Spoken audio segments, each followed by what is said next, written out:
제가 얼마 전에 경기를 하는 사람들을 보면서 이 사람들의 운동선수들이 정말 인내의 끝까지 그렇게 정말 경험하며 운동을 하고 또 자신의 몸을 관리하는 것들을 보면서 참 대단하다. 운동하는 사람들이 참 인내가 참 대단하다. 이런 생각을 갖습니다. 특히 마라톤 경주를 하거나 높은 산을 이렇게 오르는 산악인들을 보면 그들이 공통적으로 하는 말이 뭐가 제일 힘듭니까?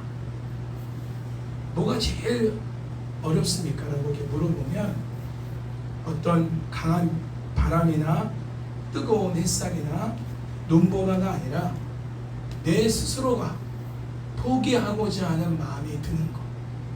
이 포기하고자 하는 마음이 드는 이 마음을 이기는 것. 이게 가장 힘들다. 그래서 마지막 정점에 갔을 때는 정말 포기하고 싶고 그냥 다 놓고 싶은 이런 마음이 들 때 그걸 이겨나가는 게 정말 너무 힘든 과정입니다. 그걸 이기는 것이 이제 결국 그분들에게는 목표점까지 가는 그런 과정이 되는 것이죠.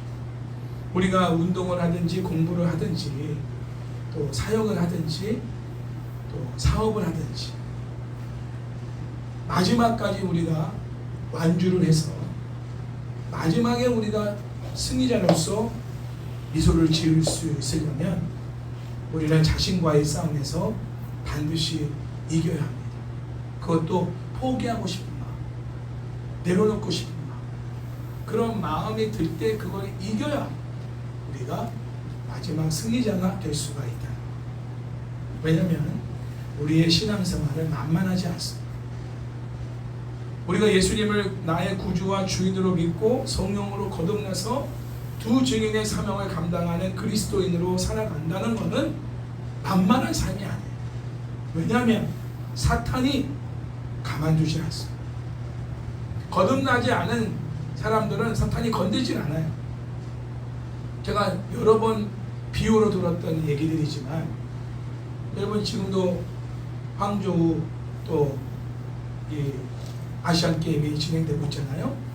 우리나라 축구 대표 선수들이 2번이나 경기에서 이겼습니다. 잘 보면 이 축구 경기에서 상대편 팀들이 누구를 집중적으로 태클을 걸고 공격을 하고 2중, 3중으로 3명, 4명, 5명씩 막 이렇게 포위를 해서 태클을 걸고 막 팔꿈치로 때리고 막 발로 치고 밟고 가고 막 이런 행동을 하느냐? 주 공격 메이커, 골을 넣게 할 수 있는 주된 선수를 집중 공격하는. 왜? 축구는 골을 넣어야 이기는 거거든. 골을 못 넣으면 이길 수가 없잖아요. 골을 넣게 할 수 있는 작용을 하는 선수, 그 선수를 집중 마크하고. 마찬가지예요. 신앙생활도 우리의 적이 있습니다. 우리의 적도 만만하지 않습니다. 우리의 적들이 만만하지 않은 적이기 때문에 또 만만하지 않은 그리스도인들을 강력하게 포위해서 공격하는 것. 뭔가를 해낼 것 같은 하나님 나라에 큰 기여를 할 만한 사람들은 사탄이 기가 막히게 합니다. 그리고 집중 공격하는 거예요. 집중 공격. 왜? 그래야 자기들이 이길 수가 있습니다. 오늘 본문 말씀을 통해서 우리가 제일 먼저 깨닫는 것이 그거예요. 그리스도인의 삶이 결코 만만하지 않고 이거를 우리가 믿는 거. 왜 두 짐승에 관한 이야기를 지금 우리가 나누고 있는데 두 짐승이 보통 짐승이 아니기 때문에 자, 하나씩 살펴봅니다. 구체적으로 사탄은 어떻게 교회 공동체와 또 두 증인의 사명을 감당하는 성도들을 공격하느냐. 12장은 용, 그 사탄에 대해 소개한 반면에 13장은 용이 부리는 하수인, 용이 함께 동역하는 자기의 쪼무라기, 짐승에 대해서 설명하고 있습니다. 오늘 나눌 10절까지는 첫째 짐승이고 다음 주 나눌 11절부터 18절까지는 둘째 짐승에 관한 내용입니다. 두 짐승이 있습니다.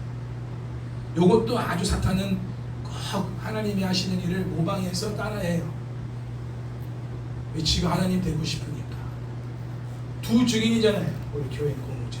구약의 12지파의 교회 공동체와, 그렇죠? 신약의 12사도를 통해 세워진 교회. 두 증인. 그렇죠? 여러분들도 두 짐승을 데리고 자기가 원하는 일을 하는 거예요. 따라하는 아들입니다. 따라쟁입니다. 하나님이 하는 거 그대로 따라서 지가 그렇게 맞짱을 뜨는 거예요. 하나님. 자, 오늘은 이 첫째 짐승에 대해서 알아볼 텐데 1절, 2절 말씀을 다시 한번 살펴보면 어떤 모습인가?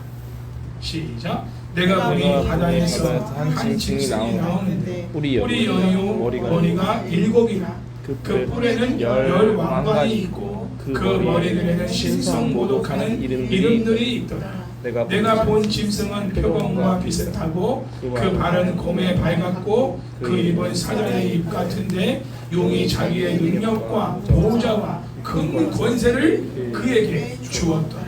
짐승에게 주었더라. 용 사탄이가. 자, 12장 17절에서 우리가 저번 주에 바다라는 것을 우리가 살펴봤죠. 바다 모래 위에 서 있는 용을 봤어요. 그래서 교회 공동체 두 증인의 남은 자손들과 맞짱을 마지막 뜨기 위해서 다 바다 모래 위에 서 있는 용의 모습을 보고 우리가 13장으로 넘어오게 된 겁니다. 13장에 보니까 또 바다가 또 나와요. 바다라는 것은 저번 주에 말씀드렸죠. 용이 거하는 거처, 세상을 말한다. 잊지 마세요. 바다는 긍정적이고 아름다운 그런 단어가 아닙니다. 요한계시록에서는 여러분이 아는 동해 바다, 서해 바다, 남해 같은 바다가 아니고 요한계시록에서 말하는 바다는 세상을 말해요. 용과 짐승이 거하는 거처, 그들이 사는 집, 그들이 나오는 곳. 우리는 집에서 문 열고 나오잖아요. 걔네는 바다에서 나옵니다. 세상에서 나옵니다. 용과 짐승이 똑같은 곳에서 나오죠. 바다에서 나옵니다. 같은 족속이니까. 같은 집안 식구예요. 그러므로 저번 주에 17절에서 12장 17절에서 용이 이 바다 모래 위에 딱 서 있는 거는 왜 서 있느냐를 우리 13장 1절에서 알 수가 있어요. 왜 서 있을까? 뭘 맞짱 뜨려고 준비하고 있는데 제일 먼저 준비하는 게 뭐냐? 자기 팀원을 모집하는 거예요. 자기가 이미 한번 당했거든. 자기가 한번 KO 당했어. 그래서 이제는 자기 혼자 싸우는 게 아니라 자기와 함께 싸울 동역자들이 필요한 거지. 그래서 두 짐승이 나올 때까지 기다리고 있는, 맞이하기 위해서. 그래서 모래 위에 서 있는 거예요. 짐승을 맞이하기.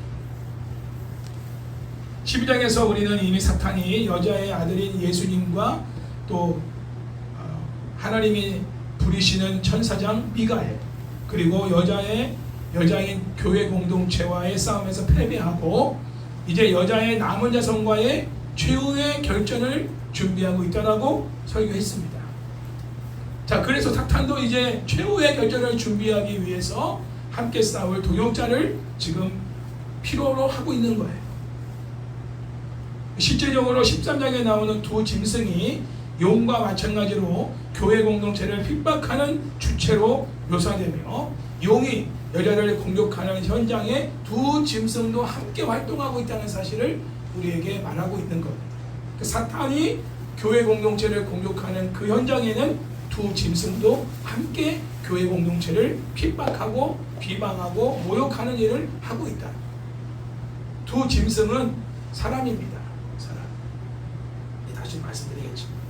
자, 어쨌든 첫째 짐승의 특징을 살펴보면 어떻습니까? 1절에서 10뿔이 있어요. 그리고 머리가 몇 개? 7개.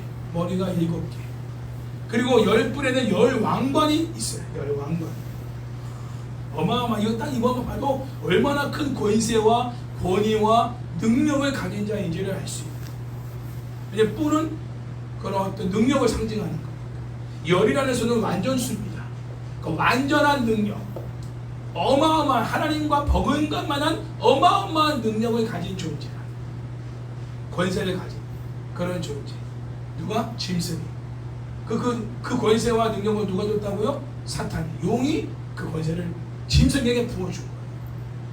그 일을 감당하는, 그 일이 뭔데? 교회를, 그 남은 자손을 핍박하고 죽이는 그 일을 하라고 어마어마한 능력을 짐승에게 부어준 것이죠.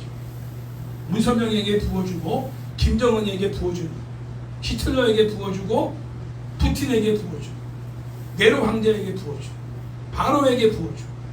그래서 완전한 그냥 교회의 씨를 말리게 하는, 그리스도인들의 씨를 말리게 하는 이러한 역할을 하도록 권세와 능력과 권위를 짐승에게 사탄이 부여해 주고. 자, 그 짐승을 보니까 그 머리에 뭐가 있다고요? 신성 모독, 하나님을 모독하는 이름들이 그 머리에 있다는 거예요. 그리고 하나님의 백성들을 또한 모독하는 그러한 이름도 있다는 것이죠. 자, 열불에 대한 구약 배경으로는 다니엘 7장 7절 8절과 21절 23절 24절 25절에서 이미 소개하고 있는 네 짐승의 이미지를 요한이 지금 인용하여 사용하고 있는 부분. 10개의 뿔은 네 짐승 중에서 가장 강력한 힘을 가진 네 번째 짐승과 동일한 모습입니다. 자, 다니엘서에 나오는 네 번째 짐승, 그 짐승의 모습을 제가 다니엘서를 통해 읽어드릴게요. 지금 이 요한계시록 13장 1절 2절에서 나오는 모습과 얼마나 같은가, 같은 존재라는 사실을 알 수 있는 거예요. 다니엘서의 7장에 나오는 넷째 짐승의 모습과 지금 이 13장에 나오는 이 짐승의 모습은 같은 것이다. 다니엘은 530년 전에, 예수님이 태어나시기 530년 전에 다니엘은 이것을 하나님을 통해서 환상을 통해 보고 이것을 기록한 거예요. 장차 있을 것을 하나님 미리 보여주신 거죠. 요한계시록도 환상을 통해서 보고 기록한 거예요. 어쨌든 용의 모습을 보고 또 짐승의 모습을 본 것입니다. 자, 제가 읽어드릴게요. 7장 7절 8절 다니엘서, 내가 밤 이상 가운데, 밤에 이제 이상을 본 거죠. 그 다음에 본 넷째 짐승은 무섭고 놀라우며 또 매우 강하며 또 쇠로 된 이가 있어서 먹고 부서뜨리고 그 나머지를 발로 밟았으며, 이 짐승은 전에 모든 짐승과 다르고 또 10뿔이 있더라. 10뿔 있죠.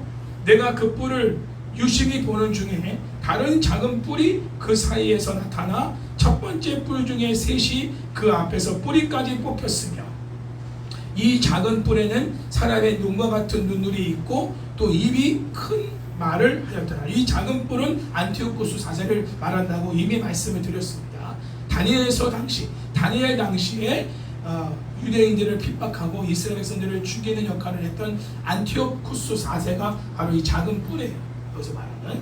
어쨌든 그 다음 다니엘 7장 21, 23절까지 말씀을 보면 또 그것의 머리에는 10뿔이 있고, 10뿔 얘기하고 있는 거예요. 그 외에 또 다른 뿔이 나오며 새 뿔이 그 앞에 빠졌으며, 그 뿔에는 눈도 있고 큰 말하는 입도 있고 그 모양이 동류보다 강하여 보인 것이라. 내가 본즉 이 뿔이 성도들과 더불어 싸워 이기었더니 모신 자가 이처럼 이르되, 넷째 짐승은 곧 땅의 넷째 나라인데 이는 모든 나라보다 달라서 천하를 삼키고 밟아 부서뜨릴 것이며.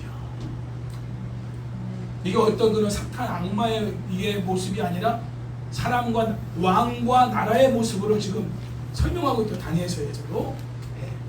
자, 그 다음 7장 24, 25절 마지막으로 읽어드리면, 그 10뿔은 10뿔 나와요. 이 나라에서 일어날 10왕이요, 10왕, 10명의 왕이요, 그 후에 또 하나가 일어나리니 그는 먼저 있던 자들과 다르고 또 새 왕을 복종시킬 것이며, 그가 장차 말로 지극히 높으신 자를 대적하며 또 지극히 높으신 자의 성도를 괴롭게 할 것이며, 그가 또 때와 법을 변개코자 할 것이며, 성도는 그의 손에 붙임받으여 한 때와 두 때와 반 때를 지내리라. 고통을 당한다. 역사적으로 보면 전 세계를 제패했던 왕들이 있어요. 지금은 아직 그런 왕은 없죠. 거의 버금가날 만한 사람을 말한다면 시진핑 같은 존재. 중국이 다 먹으려고 하니까 지금. 그리고 푸틴 같은, 김정은 같은 아직은 뭐 그런 어떤 왕들, 안티오쿠스 4세, 바로 뭐 알렉산더 대왕, 뭐 또 히틀러, 뭐 이런 존재하고는 너무 적죠. 네로 같은 로마 제국은 전 세계를 제패했으니까 그런 왕하고는 좀 차원이 다르지만 어쨌든 시대적으로 옛날 과거 역사를 보면 그 열왕들이 있단 말이에요. 그 강력한 세력을 가진 그들이 했던 게 뭐냐? 기독교인들을 핍박하고 교회를 말살시키는 일들을 했다는 거죠. 앞으로도 그럴 겁니다. 그런 왕이 드러날 거예요. 강력한 누가 될지는 모르겠지만 다니엘 7장에서 열불을 가진 넷째 짐승이 강력한 힘을 가진 모습을 묘사하죠. 큰 능력을 가진 넷째 짐승은 큰 왕국을 의미하고 그 짐승이 가지고 있는 열불은 왕국에서 일어날 열왕을 가리킨다라고 다니엘서에서도 그렇게 기록하고 있습니다. 아까도 말했지만 그럼 열불이란 뭐냐? 세상에 있는 악한 세력 전체의 강력한 능력을 말하고 있는 것입니다. 시대적으로 악한 세력들, 모든 악한 세력들의 그 강력한 능력을 표현하는 게 열불, 열이 완전수, 뿔은 능력, 권세를 말하고 있는 거예요. 그 능력이 파괴적이고 폭력적이고 그리고 하나님을 대항하는 세력의 힘이라는 거예요. 교회를 말살시키는 그 성경책을 다 묻혀버리고 그리스도인들을 전부 다 죽이는 이런 일에 사용되는 권세, 능력, 힘, 정치적인 힘, 경제적인 힘, 이런 막강한 힘을 가지고 교회를 말살시키고 그리스도인들을 죽이고 성경을 불태워버립니다. 하나님을 모독하고 하나님을 대항하는, 하나님을 향해 욕하는 이런 세력들이 역사적으로 계속 왕들로 나라들로 일어났다는 거죠. 다니엘은 그것을 이미 환상을 통해 하나님이 보여주시고 그 당시에는 바벨론이 그런 역할을 했죠. 자, 열불 위에 10개의 왕관을 가지고 있다는 표현도 이 왕관이라고 하는 것은 왕이 쓰는 거니까 왕적인 지위죠. 통치권이에요. 통치권. 그러니까 통치자라는 얘기죠. 열방을 다스리는 통치자라는 거예요. 지금 말하면 대통령, 그렇죠? 독재자 이런 존재라는 거예요. 물론 유일한 왕이신 분은 예수님이시고 하나님이시지만 이 땅을 다스리는 왕적인 존재로서의 통치자 역할을 하는 존재. 그러나 그 왕적인 존재로서 그 능력을 가지고 무엇을 하느냐? 하나님을 대적하고 교회를 핍박하는 일을 한다는 거죠.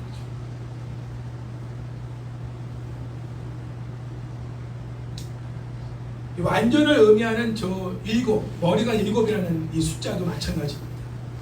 열이라는 숫자와 함께 짐승의 폭력적 능력을 극대화하는 표현이라는 열, 7, 뿔 이런 것들은 전부 다 요한이 이것을 다니엘서를 통해서 인용하여 말하는 것은 당시에 이제 도미티안 황제가 당시 요한 당시에는 기독교인들을 핍박하고 있었지만 최초로 핍박했던 로마의 황제는 네로 황제예요.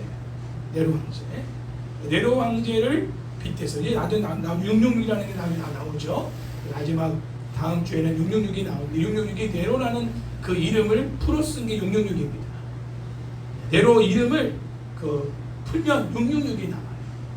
그래서 이게 검열을 받기 때문에 네로라고 딱 쓰면은 이게 요한계시록이 검열을 받을 때 로마 그 병사들에게 이제 발각이 돼서 이제 그리스도인들에게 익혀질 수가 없잖아요. 그래서 666이라는 딱 그 어떤 암호적인 표시를 함으로 인해서 네로 황제에 대한 어떤 그런 네로가 적그리스도다, 사탄이 사용하는 짐승이다, 이런 부분들을 이제 요한이 밝히고 있는 부분들이죠.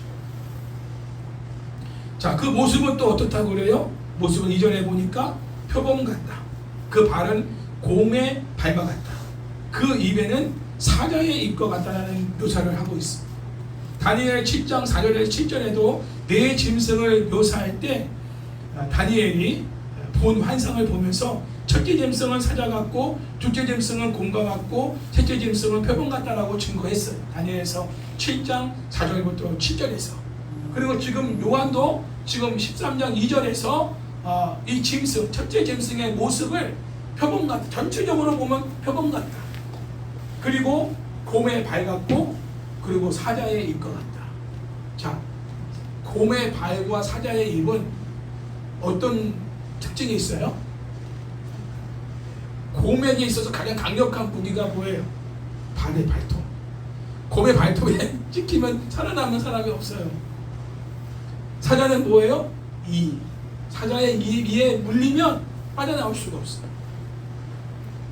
자, 이런 표현들을 좀 쓰고 있는 건 뭐냐면 이 짐승의 폭력성이 잔인함이 얼마나 강력한가 그것을 표현하고 있는 짐승으로 그 짐승의 가장 특징적인 상징적인 그 무기를 통해서 이렇게 설명하고 있는 거예요.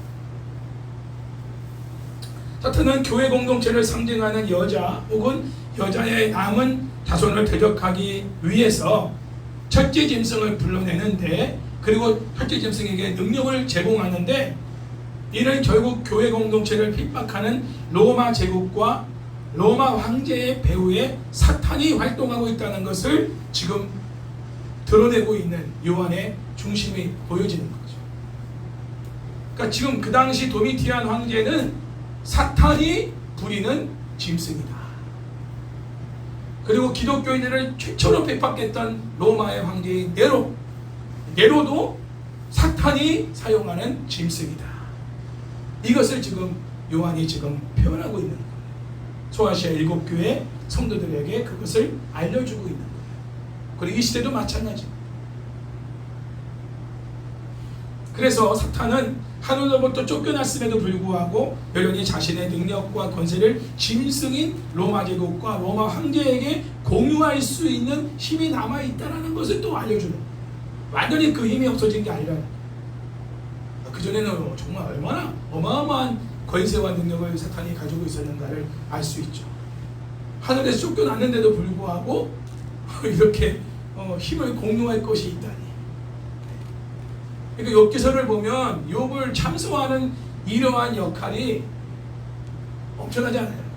그리고 그 욥을 생명만 해야지 말고 욥을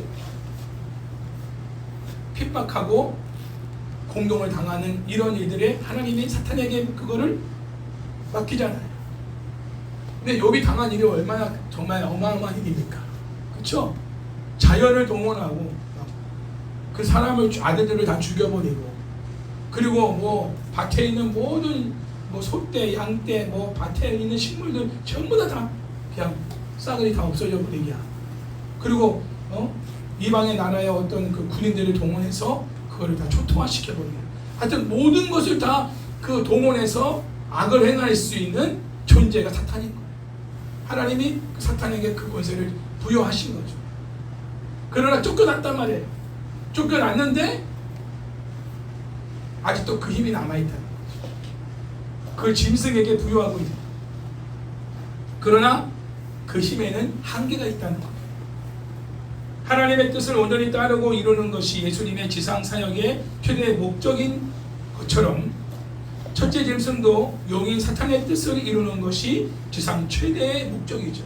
사탄이 원하는 게 뭐라고요? 남은 자손과의 결전, 교회 공동체를 박살내버리는 것.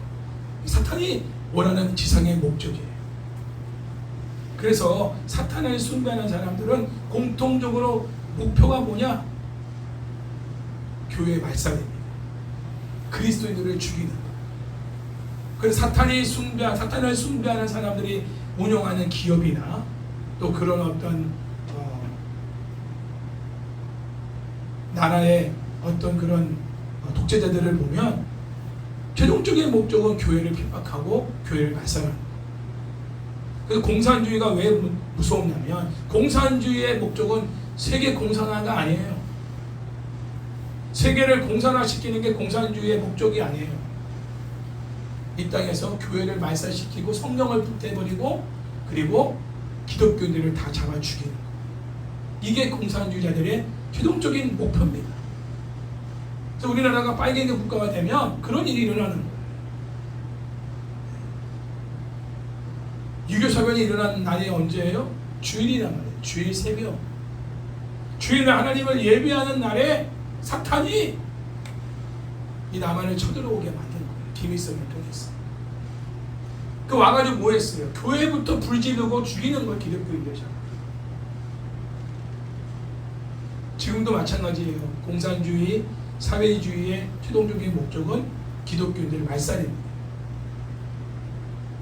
자, 3절, 4절을 보면 또 다른 특징이 나옵니다. 같이 한번 읽어볼게요.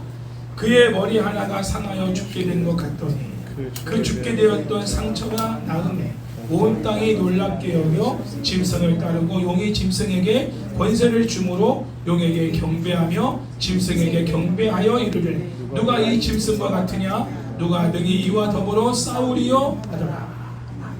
자, 이 짐승의 머리가 몇 개라고 했어요? 아까 7개라고 했죠. 그 7개 머리 중에 하나가 상해서 죽게 됐어. 이 말은 뭘까? 이 머리라는 거는 이 왕적인 존재, 권세와 능력 뭐 이런 걸 말한다고 했잖아요. 주권자, 왕적인 지위. 그러니까 타격을 받았는데 7개 머리가 다 타격을 받은 게 아니라 그 7개 중에 하나의 머리가 상하게 된 거는 그의 권세와 힘이 굉장히 약화된 거예요. 어떤 일로 인해서. 그 어떤 일이 뭐예요? 예수님과 예수님의 부활 승천과 또 미가엘과의 영적 전투, 하늘 지상에서의 전투와 또 하늘에서의 전투에서 패했잖아요. 짐승도 어쨌든 거기에 피해를 당한 거예요. 근데 그걸 누가 살리느냐? 용이 살립니다. 살려내요. 그래서 다시 죽게 되었다가 상처가 나음에 온 땅이 놀랍게 여기죠. 그 짐승을 따르게 됩니다. 이 짐승의 신비한 능력을 지금 드러내고 있는. 자, 죽게 되었던 상처가 치료되는 사건은 두 가지 주제와 당시의 상황에서 본다면 관련이 있는데, 첫째로 당시에 죽었다고 생각했던 네로 황제가 다시 살아 돌아왔다고 생각하는 네로의 귀환이고, 그 당시에 죽었던 네로가 다시 살아났다, 이런 그런 이야기들이 들리게 됐고, 둘째로 어린 양 예수님과 유사하게 죽음과 부활을 모방한 것으로 간주됩니다. 그러나 짐승의 죽음과 부활은 예수님의 죽음과 부활과는 정확하게 일치하지 않아요. 왜냐하면 예수님은 정말 죽으셨다가 부활하신 거지만 짐승은 죽은 척한 거예요. 죽지 않았어요. 죽지 않았는데 죽었다라고 거짓말을 하고 죽었는데 다시 살아났다, 이렇게 거짓말을 유포해서 신적인 존재로 부각시킨 거예요. 그래서 사람들이 그 짐승을 정말 따르게 만드는 거예요. 거짓과 술수죠. 속임수.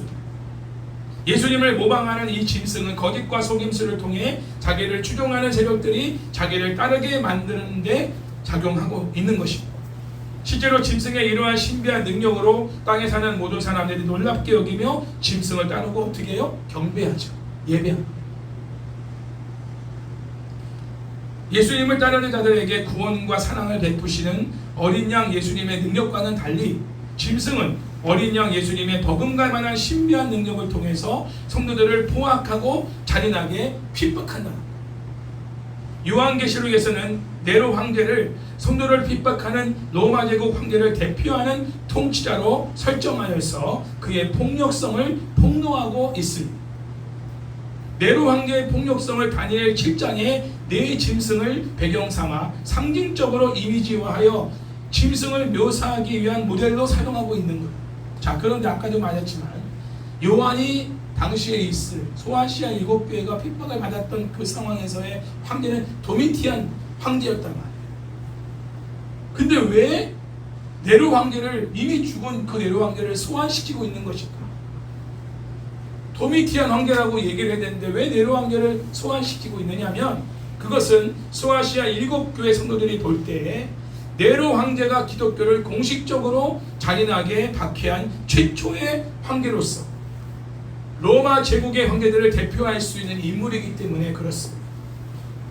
이러한 사실은 도미티안 황제의 통치 중에도 네로 황제의 잔인한 폭력성은 지속적으로 계속해서 반복되고 있다는 것을 의미하고 있는 대를 이어서 교회를 핍박하고 그리스도인들을 죽이는 이러한 일들을 하고 있다는 거죠. 시초가 누구냐? 네로 황제라는 거죠. 그러니까 기독교인들에게는 네로가 그 기독교인들을 박해하고 처형하는 가장 악질 중의 악질이고 그 일을 시작한 왕으로 대표하고 있는 거예요. 요한도 그래서 네로 황제를 소환시켜서 지금 666이라는 말도 네로를 통해서 말하면서 짐승의 대표적인 존재가 네로다. 그리고 그 네로를 이어서 왕이 된 왕들이 지금도 계속해서 교회를 핍박하고 말살시키는 일을 하고 있다는 것을 설명하고 있다. 짐승이 죽게 되었던 상처가 낫자 온 땅이 짐승에 대해 놀라 짐승을 따르고 경배합니다. 이 온 땅이라는 것은 성도들을 제외한 세상에 속한 모든 사람들을 말합니다.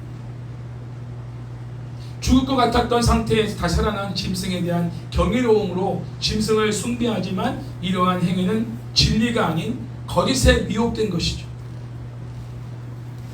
반면에 교회 공동체는 오직 진리의 하나님께서 행하신 역사로 인해 놀라고 하나님만을 경배합니다. 딱 구분이 됩니다. 참된 그리스도인들과 세상에 속한 사람과 하늘에 속한 사람의 차이는 뭐냐? 누구를 경배하느냐.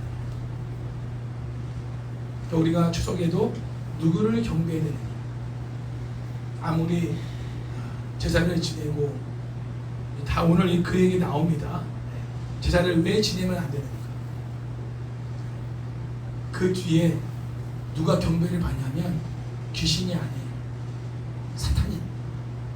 사탄이 경배를. 왜 우리가 죽은 분 그 영정 사진 앞에 절하지 않습니다. 우리 기독교는 절하지 않습니다. 서서 기도해요. 우리가 장례식장 가도 국화꽃을 올려놓고 서서 기도하지 절하지 않아. 살아계신 부모님께 절합니다. 그러나 돌아가신 부모님 앞에 절하지 않아요. 왜 기독교인들이 무릎을 꿇지 않고 절하지 않느냐? 그 배후에 누가 그 경배를 받느냐? 사탄이 경배를 받습니다. 귀신을 제사한다고 말하지만 바울도 그 귀신을 제사하는 게 아니라 사탄을 경배하고 있는 행위가 됩니다. 결과는 나는 그런 사탄을 경배한다고 생각하고 하는 건 아니지만 사탄이 경배를 받는 거예요.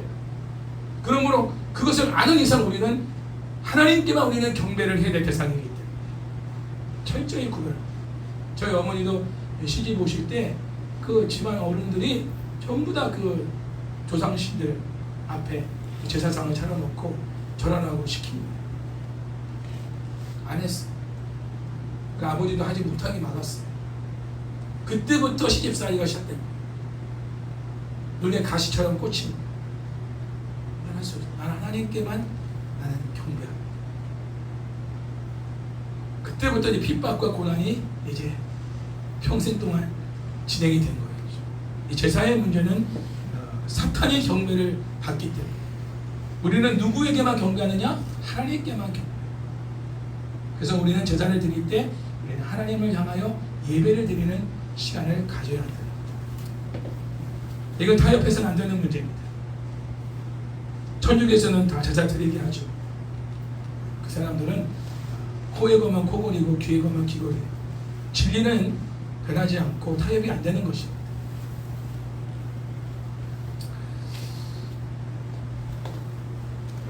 아까 말했지만 온 땅은 뭐라고요? 성도들을 제외한 세상에 속한 모든 사람들, 그들이 누구를 다 지금 따르고 경배하느냐? 당시에 네로 황제 그리고 도미티안 황제. 로마가 황제 숭배 사상을 강조했잖아요. 그러니까 황제를 숭배하지 않는 것은 그거는 누구만이 숭배 안 하느냐? 기독교인들만 숭배를 하냐. 마치 다니엘이 왕 앞에 왕이 아닌 다른 신에게 무릎을 꿇고 절하는 거에 대해서 기도하는 거에 대해서 그 신하들이 와가지고 율법적인 부분을 가지고 와서 다니엘을 죽일 방도를 찾아서 와서 그 어명을 찍었잖아요. 도장을 찍었어. 한 달 동안 왕 외에 어느 누구에게도 절하거나 경배하는 일이 없도록 전 지역에, 전 열국에 그거를 공포를 내렸단 말이야. 그거를 알고도 다니엘은 하나님 앞에 3번 예루살렘을 향하여 기도했단 말이죠. 자, 그런 상황. 그럼에도 불구하고 다니엘은 누구에게만? 하나님께만 무릎을 꿇은 거예요. 하나님께만 경배한 거예요. 그래서 사자굴에 들어갔지만 하나님은 사자굴 속에서도 다니엘을 살리시고 다니엘을 모함하여 죽이려 했던 그 신하들을 집어넣어서 죽게 만드신 분이 하나님이시죠. 그 절대적인 권력을 갖고 있던 그 왕 위에 계신 하나님이 다니엘을 지키신 거예요. 할렐루야. 우리는 하나님이 지키신, 우리가 하나님만을 경배하면 하나님은 이 악한 세상에서도 사탄이 우리를 잡아삼키려고 하는 이런 상황에서도 사탄보다 뛰어나신 만왕의 왕 되신 하나님이 우리를 건지시고 돌보신다. 광야에서 1260일 동안 우리를 친히 양육하신다. 할렐루야. 그러면 우리는 그들을 두려워하거나 타협해서는 안 된다는 거예요. 세상에서 아무리 여러 주일날 예배 안 나오면은 여러분 자른다? 뭐 진급 못 시킨다? 잘라. 진급 안 해도 돼. 나는 주일날은 온전히 하나님을 예배합니다. 주일은 쉽니다. 가락시장에서는 제가 그렇게 설교를 했었어요. 여러분들이 그리스도인으로서 이 많은 사람들 앞에서, 이 많은 상인들 앞에서 여러분의 존재가 하나님의 믿는 백성이라는 걸 드러낼 수 있는 게 뭐냐? 주일은 휴일이라고 붙여놓고 주일날 장사 안 하는 거. 왜 하나님이 방황해 하셨느냐? 그 중심의 믿음대로 하나님 토요일날 다 팔아버리게 하셨어요. 그분들은 생물을 팔았던 분들이에요. 믿으면 결단이 필요합니다. 그거는 하나님이냐 돈이냐, 둘 다를 소유하는 그 상황에서는요, 두 마음을 가지고는 결단이 안 돼요. 하나님이냐 내 이성 친구냐, 하나님이냐 돈이냐, 하나님이냐 이 직장이냐, 하나님이냐 내 생명이냐, 이 선택의 기로에서 하나님을 택하는 게 믿음이에요. 목숨 걸고. 내가 오늘 주일날 예배를 드릴 거냐? 내 여친이 오늘 주일날 안 나오면 너 절교해야 라고 말하는데 여친을 만날 거냐? 네, 여친과 절교하더라도 나는 하나님을 오늘 예배한다. 이거 선택하는 게 믿음이에요. 그랬을 때 하나님은 그 사람이 아니더라도 하나님은 더한 정말 나에게 꼭 필요한 배우자를 만나게 해주시거나 아니면 그 사람을 바꿔주시거나 그 결단 속에 하나님은 역사하시는 거예요. 내가 결단하지 않으면 하나님도 그 다음 일을 진행하지 않아요. 믿음은 선택이고 결단이에요. 누구를 택하느냐, 그걸 보면 내 믿음이 어디에 중심을 두고 있는지가 나타나는 거죠. 누구를 경배하느냐, 이게 이 로마 당시 지금 이 소아시아 7 경도들에게는 굉장한 선택의 기로에 놓여 있는 거예요. 왜? 황제 숭배가 전체적으로 다 문화화되어 있기 때문에. 실제로 도시 곳곳에다가 황제의 동상이나 황배의 어떤 그런 형상들을 만들어 놓고 경배하게 했습니다. 그리고 모든 경제 활동마다 황제의 얼굴을 신적인 이미지로 새긴 동전들을 만들어서 그 동전을 가지고 물건을 사고 팔게 했어요. 동전에 다 황제의 얼굴을 새겼고 황제가 신이라는 것들을 메시지로 남겨놨습니다. 그 전쟁에서 승리하여 축하하거나 황제의 생일과 황제와 황제의 가족들의 중요한 일들을 기념하기 위해 며칠씩 지속적으로는 축제를 벌이는 일들도 황제를 숭배하는 행사로 자리 잡고 있었어요. 당시에. 또한 운동 경기장이나 시가 행렬, 그리고 신들에게 드리는 희생 제사들 모두 황제 숭배를 위한 목적으로 최적화되어 있었습니다. 따라서 그 당시 소아시아에서 시민으로 살아간다는 건 뭘 의미하느냐? 황제 숭배에 동참한다는 것을 의미하고 있는 거예요. 황제 숭배는 시민의 당연한 의무요 권리였던 것입니다. 그걸 부인한다? 그는 죽음을 각오해야 되는 거예요. 지금도 북한에서는 그런 일들이 일어나고 있는 거죠. 곳곳마다 동상을 세워놨어요. 그리고 초상화를 붙여놓고 자기 집집마다 다 초상화를 붙여놓잖아요. 아침마다 거기다 절을 해요. 참배를 해야 되고 군사 행렬할 때 딱 군인들 앞에서 딱 경례를 받습니다. 이게 다 무슨 일이냐? 숭배하는 거야. 내가 왕이다. 내가 하나님이다. 내가 신이다. 당시 여러분 옛날 영화를 보면 그 영화를 보면은 네로 왕제가 그 운동 경기장에서 마지막으로 그 검투사들이 싸울 때 마지막 한 검투사가 이제 칼을 딱 목에 대고서 그 자기가 자기 앞에 굴복당한 그 검투사를 죽이려고 할 때 자기가 못 죽이죠. 누가 이렇게 네로가 죽이라는 거. 명령이 떨어져야 죽이는 거예요. 사람을 죽이고 살리는 권세가 네로한테 있습니다. 이 정도의 엄청난 막강한 권력을 로마 황제가 가지고 있었어요.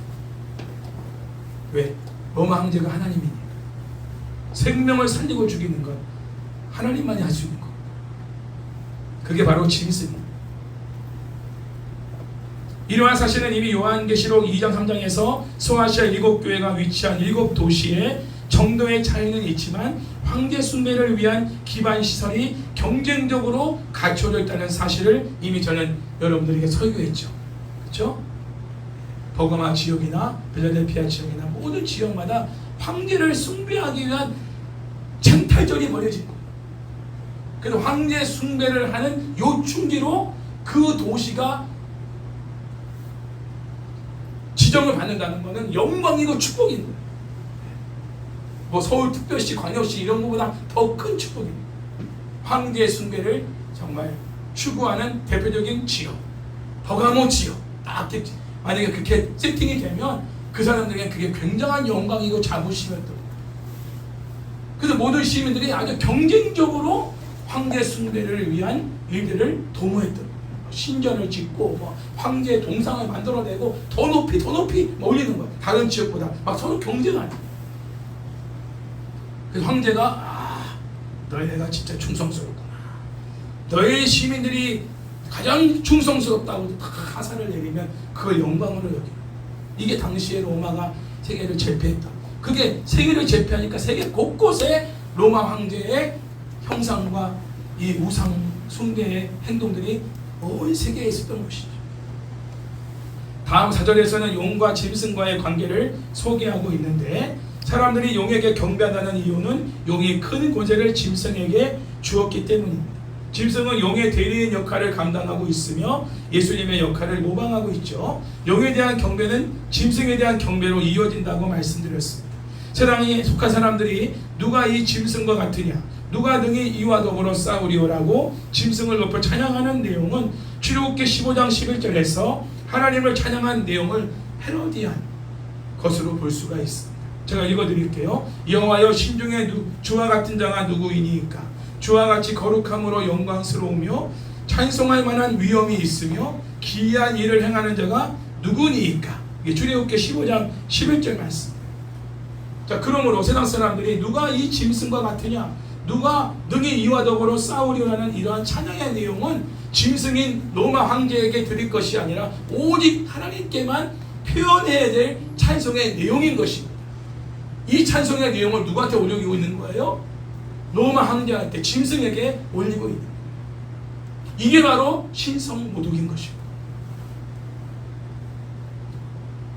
실제로 사람들은 로마 제국의 황제 숭배가 1세기 사람들의 의식 속에서 폭넓게 자리 잡고 있었으며 그 배후에는 사탄이 존재하고 있다는 것이죠. 그러므로 로마 황제를 숭배하는 건 곧 사탄을 숭배하는 것이 되는 것입니다. 마찬가지로 이단의 교주를 숭배하고 석가와 공자와 마호메트를 숭배하며 이 시대에 존재하는 여러 우상들을 숭배하고 찬양하는 것은 곧 사탄을 숭배하는 것이고 찬양하는 것이다. 사람들이 연예인을 추앙하고 숭배하는 것도 배후에는 누가 있다? 사탄이. 여러분이 좋아하는 연예인들 추앙하고 막 오빠 뭐 흠모해요, 사랑해요, 뭐 I love you 하면서 뭐 그 배후에 누가 경배를 받느냐? 누가 찬양을 받느냐? 사탄이 찬양을 받습니다. 이걸 알아요. 결국 짐승이 온 땅으로 용 곧 사탄을 경배하도록 만드는 것을 알 수가 있죠. 짐승을 경배함으로 곧 사탄이 경배를 받기 위해서. 그래서 짐승이 경배를 받도록 사람들을 미혹하게 하는, 거기서의 아비인 사탄이 미혹의 영으로 역사하여 속임수로 짐승을 경배하게 만드는 이러한 작용들을 사탄이 다 해주는 거예요. 그 결과 자기가 경배를 받기 위해서. 지금도 짐승 곧 적그리스도의 세력들이 사람들을 사탄에게 경배하고 찬양하게 만들고 있습니다. 자, 다음 게 5절 6절 말씀을 읽겠습니다. 또 짐승이 과장되고 신성모독을 말하는 입을 받고 또 42달 동안 일할 권세를 받으리라. 짐승이 입을 벌려 하나님을 향하여 비방하되 그의 이름과 그의 장막 그 하늘에 사는 자들을 비방하더라. 자, 1절 4절까지는 첫째 짐승의 어떤 특징적인 모습을 소개하고 5절에 10절까지는 이 짐승의 구체적인 사역을 기록하고 있습니다. 특별히 짐승이 강력한 신성모독 발언으로 하나님과 하나님의 백성들을 비방하는 것을 알 수가 있습니다.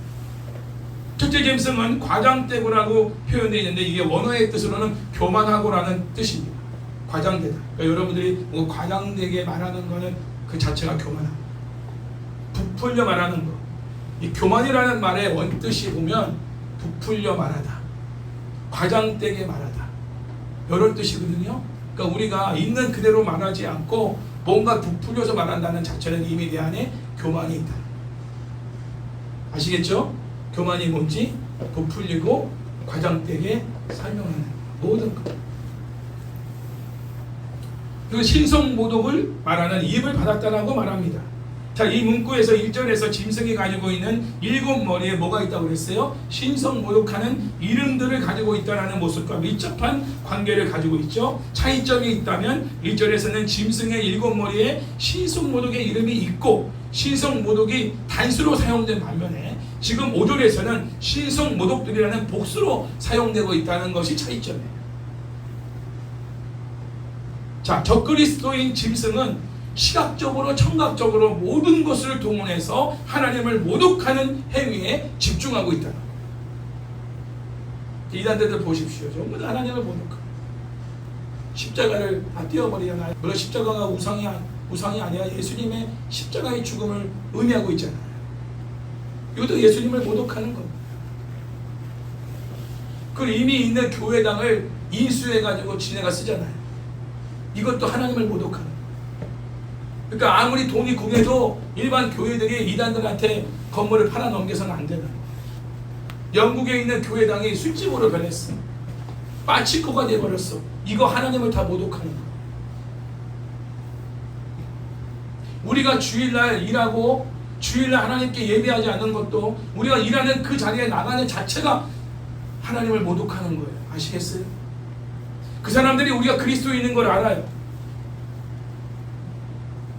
우리가 먹든지 마시든지 하나님의 영광을 위해서라고 바울이 말한 것은, 내가 죽을 때까지 내가 고기를 먹지 않겠다라고 말한 것은, 그게 하나님의 영광과 직결된 부분이라면 내가 고기 안 먹겠다. 먹고 마시고의 문제가 아닌 거예요. 그 결과로 하나님이 모독을 당할 결과가 나온다면 안 먹게 하는 거예요. 그래, 술과 담배 먹는 게 죄냐 아니냐? 네, 죄가 아니라는 문제가 아니에요. 그것으로 만약에 누군가 나를 비방한다면 그거는 나의 주권자이신 하나님이 비방을 받는 겁니다. 누가 목사잖아. 너 교회 다닌다며? 너 교회 다니는 사람이 그렇게 말해도 돼? 교회 다니는 사람도 거짓말 잘하네? 사기치네? 누가 그런 말을 한다면 그거는 누구한테 그게 결국은 들려지는 말이냐? 하나님이 들으시는 말이에요. 저번 주도 말씀드렸지만 아들이 욕을 먹는 건 아버지가 욕을 먹는 건 똑같은 거예요. 우리가 왜 선한 행동을 해야 되느냐? 그 선한 행동을 통해서 우리가 영광받고 우리가 칭찬받기 위해서가 아니에요. 결과론적으로는 하나님의 영광이 드러나게 되었어요. 사탄은, 그러나 짐승은 하나님을 모독하는 일을 집중적으로 한다는 거예요. 우리가 거기에 휘말려 들어가서는 안 되죠. 우리까지도 하나님을 모독하는 그러한 작용을 하는 대상이 돼서는 안 되는 거죠. 그 미혹에 우리 넘어가면 안 되는 거예요. 우리를 굉장히 막 위하는 척하고 우리 마음을 막 이게 뭐 이렇게 헤아려 주는 것 같이 하면서 야, 술 한잔 해. 이럴 때 힘들 때 한잔 하는 거야. 탁 마셔보세요. 내 양심도 불편할 뿐더러 그 사람은 뒤에서 말할 겁니다. 그래, 오늘도 한 명의 그리스도인을 내가 넘어지게 했구나. 사탄이 뒤에서 박수치네. 역시 쟤는 여기 약해. 내가 알지. 그러니 내가 이렇게 미혹하여 들어간 거야. 결국 넘어진 거지. 하나님 보세요. 쟤도 별거 없어요. 이래봬도 내가 아직 힘이 있어요. 사탄이 하나님 앞에 그렇게 외치고 건방지게 하나님 앞에 따지고 하나님 앞에 막 공격적으로 무리하게 말하는 모습이 안 보입니까? 절대 우리는 그런 행동을 하게 내버려둬서는 안 되죠. 할렐루야. 할렐루야. 사탄이 하나님을 비웃게 만들어서는 안 되죠. 적어도 우리가 하나님의 명예를 지켜드려야죠. 그래서 우리의 언행심사가 중요합니다. 우리가 사는 목적과 이유는 그분의 영광이 드러나기 위해서. 그분이 모욕받아서는 안 되는 거예요. 그래서 우리가 순교자 앞에서도 우리 신앙을 지키는 거예요. 다른 이유가 아니에요. 천국 가기 위해서 그 정도 목적이 아니에요.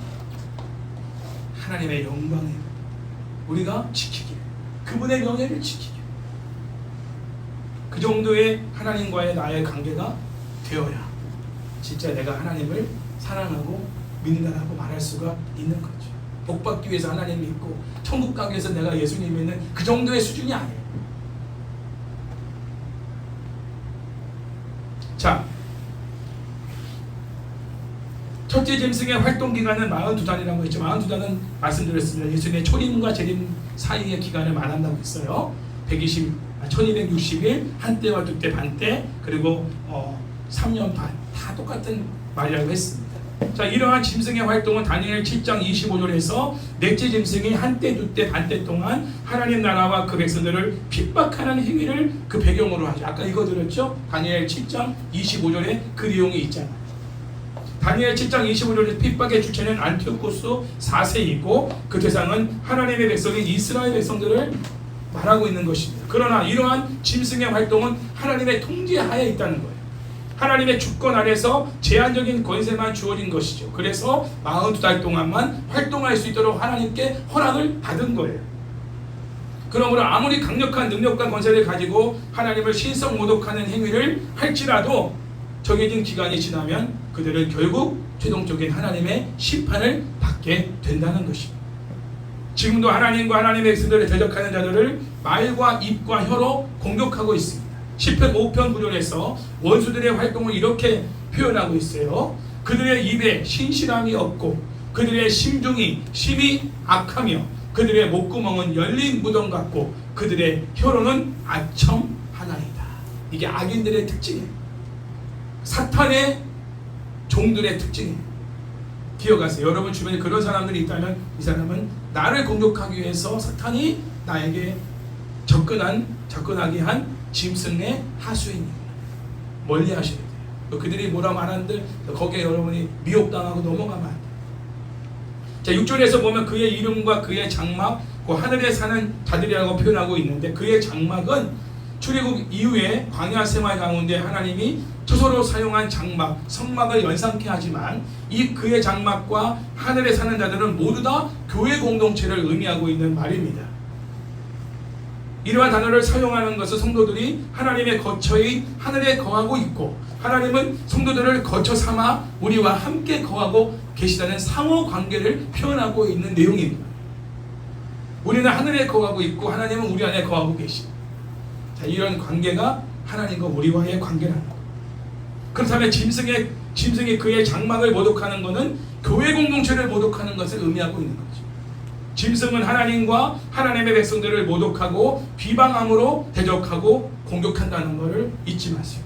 7절 8절 말씀 읽겠습니다. 또 권세를 받아 성도들과 싸워 이기게 되고 각 족속과 백성과 방언과 나라를 다스리는 권세를 받으니 죽임을 당한 어린 양이 생명책에 창세 이후로 이름이 기록되지 못하고 이 땅에 사는 자들은 다 그 짐승에게 경배하리라. 짐승이 사탄의 권세를 받아 성도들과 싸워 이기고 각 족속과 백성과 나라와 방언 가운데 다스리는 권세를 받으니 죽임을 당한 어린 양의 생명책에 창세 이후로 이름이 기록되지 못하고 이 땅에 사는 자 불신자들을 말합니다. 그들은 전부 다 짐승에게 경배를 한다라고 말씀하고 있습니다. 그 짐승이 다를 뿐이죠. 이 땅의 교주가 될 수도 있는 거, 김정은이가 될 수도 있는 거, 연예인이 될 수도 있는 거, 귀신이 될 수도 있는 거, 돌부처가 될 수도 있는 거고. 그렇지만 다 공통적으로 다 결국은 그게 누구를 향한 경배가 되느냐? 사탄을 향한 경배가 되느냐. 짐승은 하나가 아니에요. 시대마다 짐승이 있고 지금 두 짐승이라고 하잖아요. 그러니까 짐승도 많아요. 그 각양각색의 짐승들을 모든 땅에 거하는 사람들이 경배하게 된다는 것이죠. 짐승이 각 족속과 백성과 방언과 나라를 다스리는 권세를 받은 결과 땅에 사는 모든 자들은 짐승을 경배하게 된다는 거예요.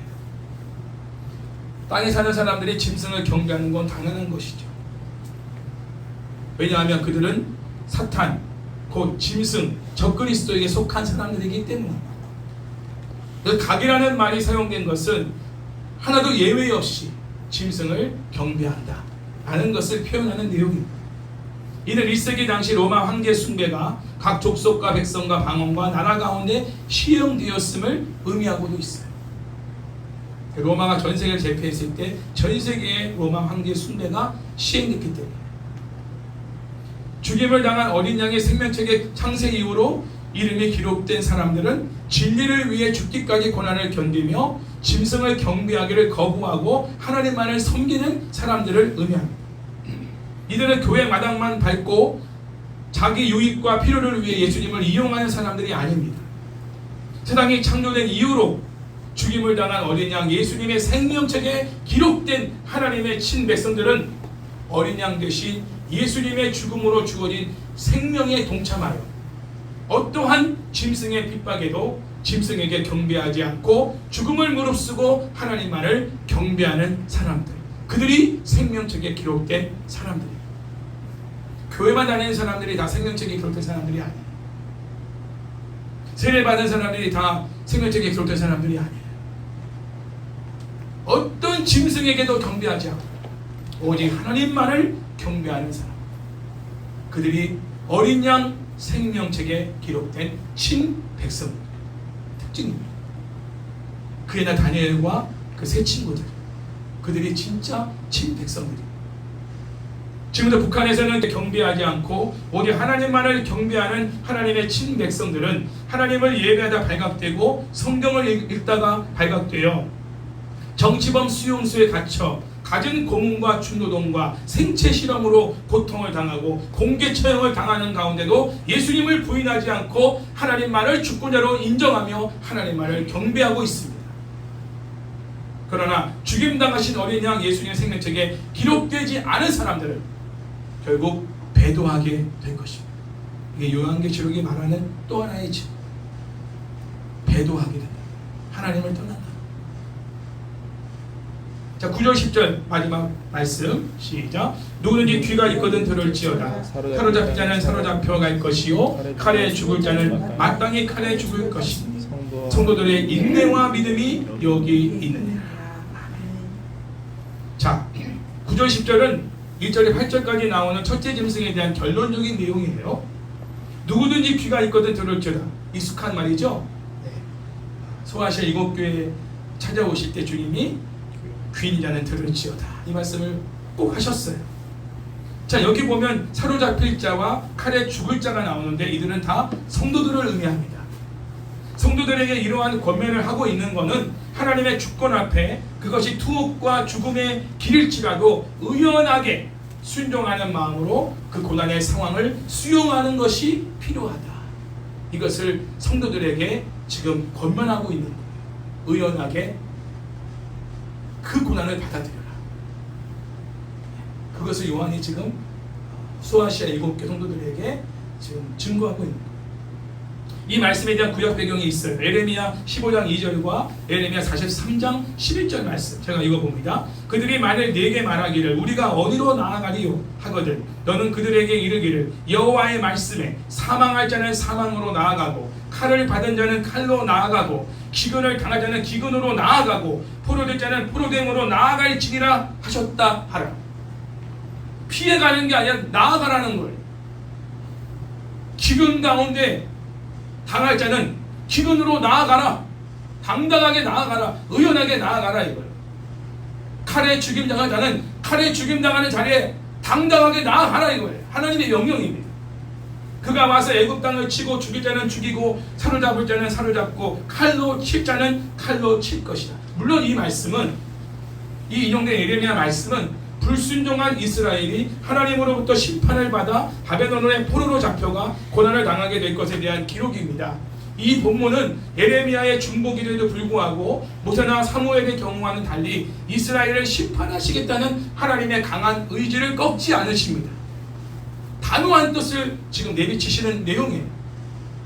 그러나 요한계시록 13장 9절 10절은 교회 공동체가 하나님의 뜻에 불순종하여 받는 심판이 아니라 잘 들으세요. 성도들이 로마 황제 숭배를 거부하는 대가로 짐승인 로마 황제로부터 받는 고난을 말하고 있는 것.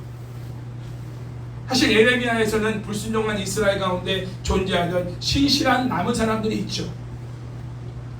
배도한 이스라엘 백성들 때문에 그들도 무고한 생명을 잃어버린 그러한 사람들이 있습니다.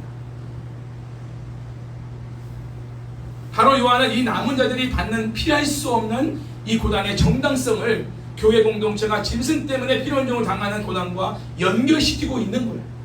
결국 용인 사탄으로부터 권세와 능력을 부여받은 짐승의 강력한 활동으로 성도들은 필연적으로 고난을 받을 수밖에 없으며 성도들은 그런 환경을 받아들여야 한다. 받아들여야 한다는 것을 에레미야 15장 2절과 43장 11절 말씀을 배경으로 기록하고 있는 겁니다. 피해가거나 도망가지 마라. 받아들여. 폴리캅도 그래서 화형당할 때 받아들여. 순교하는 거예요. 이러한 고난의 필요성과 순종은 신실한 성도들의 입장에서는 매우 암울한 일이죠. 우리가 들어도 암울하잖아요. 우리가 그 일을 겪어봐요. 얼마나 암울하겠어요. 하나님이 계신가? 나를 버리신 건가? 하나님은 어디 계신가? 이러한 성도들의 암울한 현실에서 요구하는 게 뭐냐? 인내와 믿음입니다. 인내와 믿음. 그런데요, 이 인내와 믿음 사이에 접속사가 나죠. 와라는 말이 접속사가 헬라어로 카이라고 합니다. 카이. 이 굉장히 중요한 의미가 있어요. 믿음이 인내에 의해서 그 의미가 더 분명해진다는 뜻을 말하는 게 카이라는 접속사예요. 인내와 이 와라는 말이에요. 믿음. 한글 개역 성경에 이렇게 표현되어 있지만 원래 뜻은 뭐냐면 인내 곧 믿음이에요. 이 말은 뭐냐면 인내는 하나님에 대한 신뢰를 표현하는 최상의 믿음의 표현이라는 거예요. 내가 하나님을 신뢰합니다. 이것에 대한 최상의 표현이 뭐냐? 기다림. 인내함. 모든 고난 속에서 그 인내를 감당하는, 앞이 보이지 않는 이 캄캄한 어둠을 걸어가도 뚜벅뚜벅 참아가며 견뎌가며 살아가는 것. 이게 믿음이라는 거예요.